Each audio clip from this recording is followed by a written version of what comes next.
नायाब हम। Welcome back नाज़रीन। हुसैन हारून साहब, जैसे आपने ज़िक्र किया कि आपकी फ़ैमिली के और मोहतरमा बेनज़ीर भुट्टो यानी कि भुट्टो ख़ानदान के शुरू से ही रवाबित थे।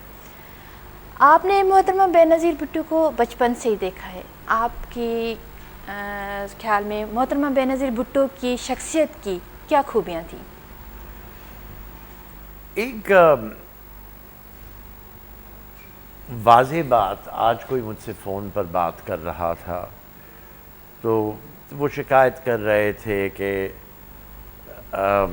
हमसे फ़लाँ वज़ीर नाराज़ हैं, फ़लाँ वज़ीर, और हमारे लिए बड़ी मुश्किलात उन्होंने पैदा कर दी हैं।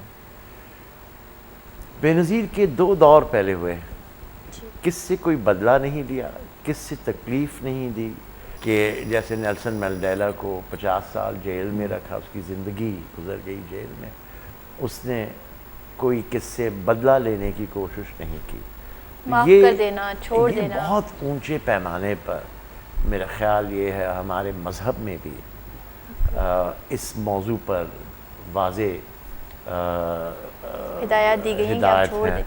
और मैं समझता हूँ कि सबसे पहले कोई भी शख्स जो दूसरे को माफ़ करने की क़ुव्वत रखता है, सलाहियत रखता है, ये अहमियत का बायस है। उसके अलावा मैं ये समझता हूँ कि उन्होंने हर एक से अपने रास्ते खुले रखे, सख्त मुखालफीन से भी उन्होंने अपने तरीके अख्तियार किए, और जिसकी वजह से कभी कभी हार्डलाइनर्स कंप्रोमाइज़ की बात करते थे कि बेनज़ीर ने कंप्रोमाइज़ कर लिया। देखिए, बेनज़ीर ने एक मुश्किल वक्त पर बहुत ही मुश्किलात उन्होंने देखे, वालिद साहब का हशर देखा, भाइयों का हशर देखा।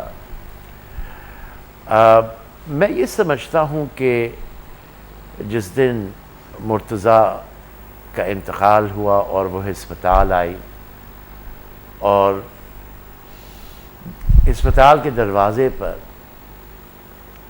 चप्पलें उतार कर चल के नंगे पैर पूरे अस्पताल में सेकंड फ्लोर पे गई प्राइम मिनिस्टर ऑफ पाकिस्तान। उसमें मैं समझता हूँ कि कुछ ऐसी सलाहियतें थी जिसमें शायद कोई और इस तरीके से, और उसने बहुत ज़्यादा दुख देखा। खुशी के लम्हात थे। शादी के वक्त मुझे याद है कि BBC का इंटरव्यू था, तो मुझसे पूछा, ये आप जो देख रहे हैं तकरीब लियारी में, ककड़ी ग्राउंड में, इससे आप क्या महसूस करते हैं कि क्या हो रहा है? तो उसमें मैंने जवाब दिया था कि पूरी दुनिया कोई भी इस तरीके से दावत करे तो शायद ऐसे लोग मौजूद हों, लेकिन इन्होंने खुसूसी तौर पर ख़वातीन के साथ गले लगाना, उनके साथ बैठना, उनके दुख बांटना, उनकी बातें समझना, तो बड़े पैमाने में ख़वातीन उस दावत में थे। मर्द भी थे, लेकिन मर्दों को ज़्यादा वो हल्ला गुल्ला हो रहा था। लेकिन उन्होंने अपनी शादी की खुशी बांटी। बहुत बड़ी बात होती। लोग अमूमन अपनी शादी में खुशी नहीं बांटते, लेकिन खुशी अपनाते हैं कि भाई ये हमारा मौका है। उसने ये नहीं कहा ये मेरा मौका है, ये नहीं कहा ये हम आपकी बेटी हूँ, अब मैं ब्याह होकर आपके साथ ही रह रही हूँ, फिर भी नहीं जा रही हूँ। तो उसकी बड़ी बात थी। मैं समझता हूँ कि उसकी जो सलाहियत थी लोगों के दुख बांटने की, वो शायद फिर हम देखें, और हर एक में ये चीज़ नहीं होती। उसके अलावा मैं समझता हूँ कि जो कुछ भी उन्होंने किया नहीं किया, हज़ारों चीज़ें रह भी जाती हैं, लेकिन जो कुछ होता है तो वो भी जायज़े में शामिल की जाए तो बेहतर है। उन्होंने उस वक्त ایک اکیلے خاتون ہوتے ہوئے، یاد رکھیے والدہ کے بھی حالات وہ نہیں رہ رہے تھے، انہوں نے دنیا کا مقابلہ کیا. اس بہادری سے. تو ہمت اور بہادری بھی ان کے نغے میں انہیں ملی.